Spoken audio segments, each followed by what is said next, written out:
We'll talk about that later because Your reaction to a judge today continuing a pause on the buyout program for federal workers?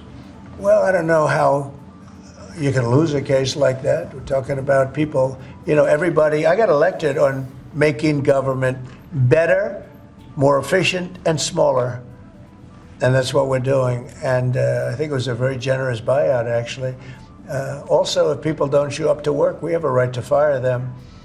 And they have an option. They can show up to work or not. If they don't want to show up to work, then let them work. Because then the next step is, have you worked before? Have you worked during this time that you're supposed to be working? You'll find many of those people, in my opinion, have had other jobs, even though they're collecting money from the federal government. Many have had, in my opinion, other jobs. If the And buyouts if they did, that's a big problem. if the buyouts are blocked in court, will you instead pursue layoffs in federal departments? I don't know how they can do. This is free will. This is a buyout where people, they were offered a good deal. Many people have taken that, as you know.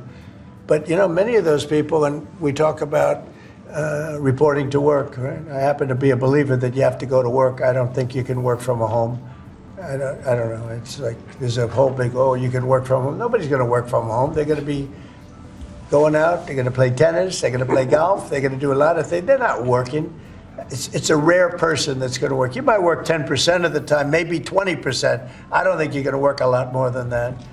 And I think they have an obligation to work. And they have an obligation not to have a second job when they're supposed to be working for the federal government. You're going to find that a lot of these people had second jobs instead of working they'll be collecting a federal government check and they'll be working two jobs. And that's big trouble for them.